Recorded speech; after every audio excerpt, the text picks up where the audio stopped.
Right big TV digital exclusive breaking news చూస్తున్నాం. ఉమ్మడి జిల్లాలో గుంటూరు జిల్లాలో ఒక దారుణం చోటు చేసుకుంది. భార్యని హత్య చేశారు ఒక భర్త.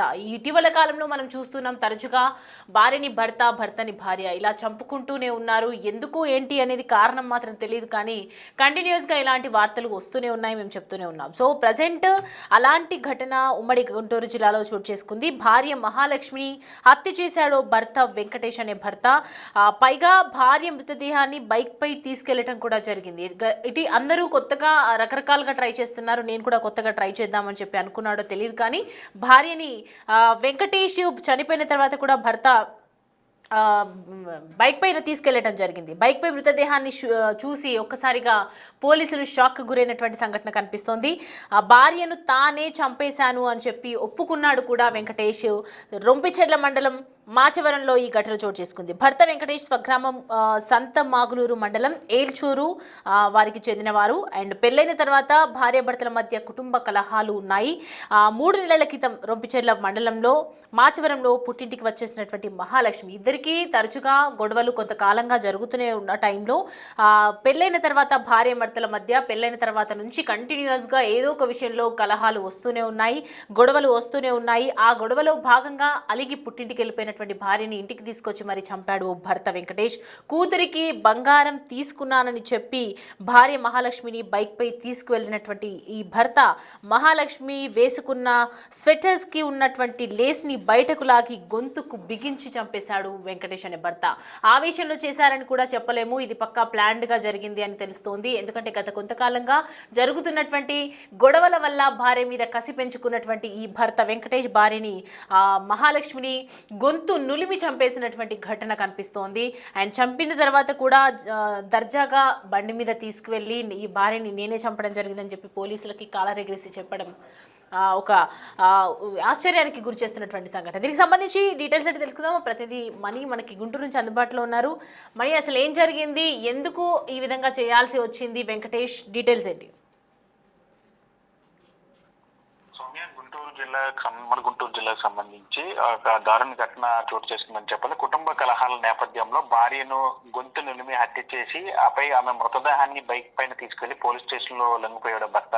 దీనికి సంబంధించి పోలీసుల తెలిపిన వివరాల ప్రకారం బాపట్ల జిల్లాలోని సంతమాగులూరు మండలం ఏల్చూరుకు చెందిన వెంకటేశ్వర్లు, అదేవిధంగా నర్సరావుపేట రొంపిచెర్ల మండలానికి చెందిన మాచవరం గ్రామానికి చెందిన మహాలక్ష్మిని గత 8 ఏళ్ళుగా కూడా ప్రేమించి పెళ్లి చేసుకున్నాడు. గత 8 ఏళ్ల క్రితం వాళ్ళకి ప్రేమ వివాహం కూడా చేసుకున్నారు. వారికి 2 సంతానం కూడా ఉంది. అయితే గత కొన్నాళ్ళ నుంచి కూడా భార్యాభర్తల మధ్య కుటుంబ కలహాల నేపథ్యంలో తరచూ గొడవలు అవుతున్న నేపథ్యం. ఈ నేపథ్యంలోనే గత 2 నెలల క్రితం అత్యంత వారితో భర్తతో గొడవ పడి మహాలక్ష్మి పుట్టింటికి వచ్చేసింది.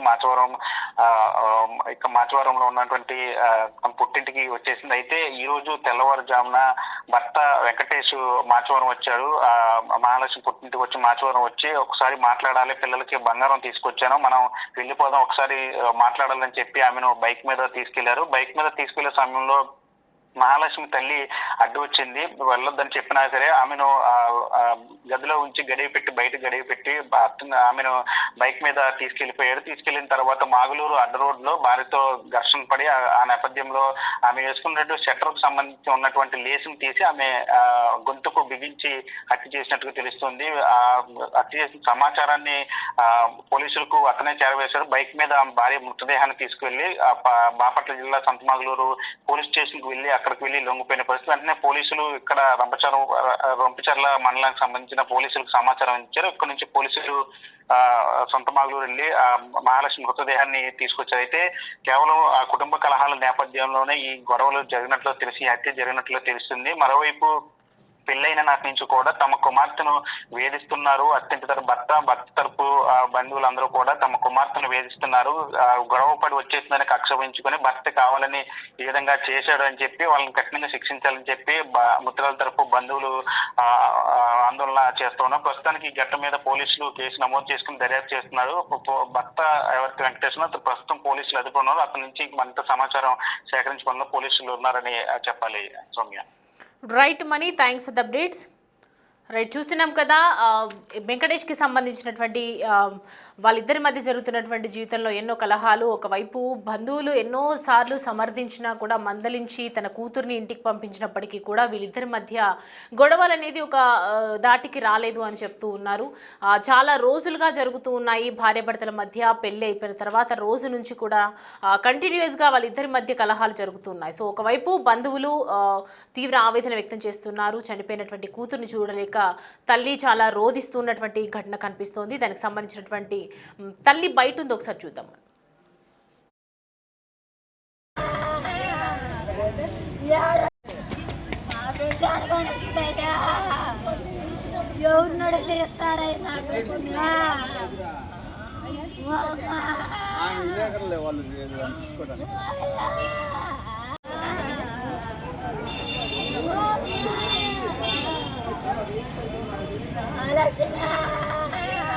పేరేం పేరమ్మా? మరి మండి ఏ ఊరు?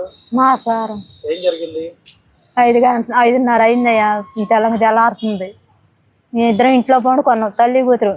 ఫోన్ చేసిండు. ఏందమ్మా అయ్యేటప్పుడు ఫోన్ అంటే మళ్ళీ ఫోన్ పెట్టేసింది. ఇంక అసలు ఫోన్ పెట్టేసినా మళ్ళీ చేసిండు. మీ మామయ్య వాళ్ళు ఉన్నారు, మా అక్కయ్య వాళ్ళు ఇద్దరు వచ్చారు, నువ్వు బయటికి రా, పిల్లల్ని తీసుకొని వచ్చినాను అంది. నువ్వు పిల్లలు తీసుకురావు, నేను రానంది. రానన్నా కానీ నీ పిల్లలు ఇదిగో మీ మామయ్య వాళ్ళు ఏమన్నారు, మాట్లాడే అవసరం అయితే ఇదిగో ఇప్పుడేమన్నారు ఈడ అని చెప్పి తీసుకొచ్చారు. ఆ పిల్లని నమ్మి పిల్లల కోసం వచ్చిందయ్యా. వచ్చాక నేను ఆ తలుపు గడేసింది. మీ అమ్మ వద్దు గోల్ చేసిద్దని గడేసింది. ఇంకా గడేసాక నేను ఇతలు వెనక వాకిలు తీసుకొని వచ్చా. వెనక వాకిలు తీసుకొని వచ్చి నేను ఈ చుట్టూ తిరిగి ఆ తలుపు ఈ తలుపు వేసి వచ్చాక వాళ్ళు రాజురాబా వాళ్ళు పోయారబ్బా, ఏడకు పోయారో తెలియదు. ఎక్కడ ఫోన్ చేయ వాళ్ళు ఎడకి చేరింది అర్థం కాలేదయ్యా, మీ కాడికి తీసుకొచ్చారన్న. నా కాడికి రాలేదప్పుడు నేను ఏండే కూర్చున్నాను అండు పిల్లోడు, మా బాబాయ్ కొడుకు. మీరు ఏందబ్బాయి అంటే ఏమి నా కాడికి ఏం రాలేదు అన్నాడు. గాంతరం పోయే ఇంటికి వాళ్ళ అత్తాళ్ళ ఇంటికి పోతారులే, ఎందుకు నీకు ఆదోర్త అంటే ఇంటికి పోయాలి కాసేపటికల్లా నేను గొడ్డలు దాడి పెట్టుకుంటున్నాను అయ్యా. గొడ్డలు దాడి పెట్టుకుంటే నా మేనకోళ్ళు వచ్చింది. వాళ్ళు ఆయన ఫోన్ చేసిండంట మరలి చేస్తే గోత్ర పిల్ల వచ్చి అత్తమ్మ మనకి మహాలక్ష్మి లేదు, అత్తమ్మ చంపేసిండంట. అత్తమ్మ అంది. ఏందమ్మా ఇప్పుడే కమ్మ పోయిందమ్మా, నా బిడ్డకి ఏం అన్యాయం చేసిండమ్మా, ఏం చేస్తే అట్ట జరిగిందమ్మా అన్న. ఎండ తేసపోయి చంపేసిండంట అత్తమ్మ అన్నది. నేను రాజరావు బాబాయ్ ఇక్కడికి నిర్మి బాబాయ్ ఇక్కడికి పోయిందన్న అమ్మాయా. ఈ అన్న ఊళ్ళో మాట్లాడుతున్నారు ఎవరు అన్నానమ్మా. కాదు కూడా అత్తమ్మ చంపేసిండంట అత్తమ్మ, అడ్రొడ్లో పోయి కూర్చుండంట అత్తమ్మ అన్నాడంట. నేను వచ్చామ్మా ఇటు జరిగిందంట, నువ్వు ఎవరికి చెప్పుకుంటే తీరేదయ్యా. అమ్మా ఆడబయలుకి ఏ అయింది నాకు మట్టుకేం తెలిసి 5:30కు బయలుదేరిపోయారయ్యా. అంతకుముందు అది కాలం కాంచి అచ్చింతపడ్డ కాంచి గొడవలేనయ్యా. అసలు ప్రేమించినానని అడ్డం తిరిగి కూర్చుండయ్యా. 9వ తరగతికి చేర్చానయ్యా. ఆ పిల్ల సుఖం ఉండి సావలేదమ్మ వాళ్ళ కుటుంబం గోల. ప్రేమించినానని సైకిల్ అడ్డం పెట్టి నేను బేకరీ చేస్తాను, నీకు 10,000 20,000 అని దాన్ని నమ్మించి పాడు చేసిండయ్యా. మాస్టర్ల దగ్గర పోయి అడిగితేనమ్మ ఇట్ట చేసిండంట అమ్మ అంటే, నేను పోయి అడ్రొడ్లో పెట్టా ఇట్ట చేసిండంట అయ్యా అని సెంటర్ జైలుకి వేసారు. ఆ పిల్లకి అప్పుడు 13 సంవత్సరాలేనయ్యా. పిల్ల 13 సంవత్సరాలు అప్పుడు 9వ తరగతి అప్పుడు 14 వచ్చినాయేమో. నా పిల్లను బలి చేసి పెట్టారమ్మా.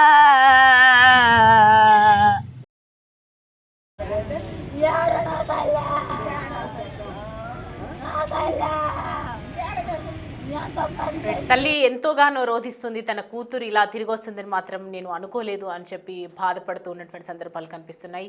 ఎన్నోసార్లుగా ఇలా కొట్టడం జరిగింది, గొడవలు పడడం జరిగింది. నా ఇంటికి తిరిగి వచ్చిన ప్రతిసారి కూడా నేను వద్దు అని చెప్పాను, అయినప్పటికీ కూడా నమ్మి తన దగ్గరికి వెళ్ళింది. కానీ ఇలా ఈరోజు శవమై తిరిగి వస్తుందని చెప్పి ఊహించలేదు అని చెప్తూ ఉన్నారు. వెంకటేష్కి సంబంధించి ప్రస్తుతం పోలీసులు అదుపులోకి తీసుకోవడం జరిగింది.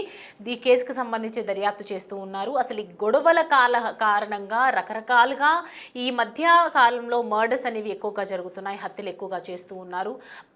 ఎక్కువగా ఈ రీసెంట్ టైంలో ఈ 2025లో పూర్తిగా ఒక సంవత్సరం పాటు ఖచ్చితంగా భార్య భర్తలే ఎక్కువగా హత్యకు గురైనటువంటి సందర్భాలు కనిపిస్తున్నాయి.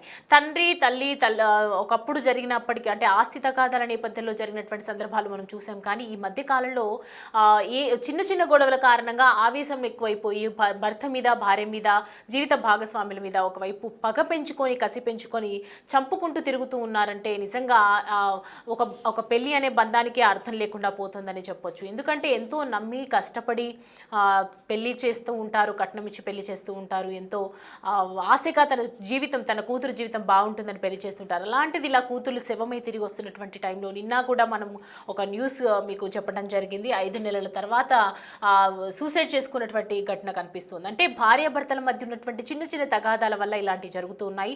చట్టరీత్యా వెళ్ళడానికి చట్టపరంగా ఒకవేళ నచ్చకపోతే విడాకులు తీసుకోవడానికి కూడా ఎన్నో రకాలుగా ఈరోజు చట్టాలు మన ముందు ఉంటున్నాయి. ఒకవేళ నీకు భర్తతో ఇబ్బంది అవుతుంటే ఎంతోమంది పోలీస్ సైన్యం కూడా అందుబాటులో ఉంటుంది. అలాంటిది కానీ ఇలా చంపుకోవటం అనేది క్లియర్గా కరెక్ట్ కాదు అని ఒకవైపు ఎంత హెచ్చరిస్తున్నప్పటికీ కూడా ఇలా భార్యని భర్తలు భర్త భార్యని చంపుతూనే ఉన్నారు. అలాంటి ఘటన ఇప్పుడు గుంటూరు జిల్లాలో చోటు చేసుకుంది. ఒక తల్లి పడుతున్నటువంటి బాధ, తల్లికి ముందు వెనుక కూడా ఎవరు లేనట్లుగానే తెలుస్తోంది. ఎందుకంటే తన కోసం బాధపడడానికి కూడా చుట్టుపక్కల నలుగురు కూడా రావటం లేని పరిస్థితి అక్కడ మనం క్లియర్ కట్గా ఆ తల్లి మాట్లాడుతున్నటువంటి మాటల్లో చూడొచ్చు. కూతురి ఇలాంటి దిక్కుతోచని స్థితిలో ఉంది అని చెప్పి కూతురిని అలా చంపేయటం ఎంతవరకు కరెక్ట్ అని చెప్పి మీరు అనుకుంటున్నారు? కమెంట్ చేయండి.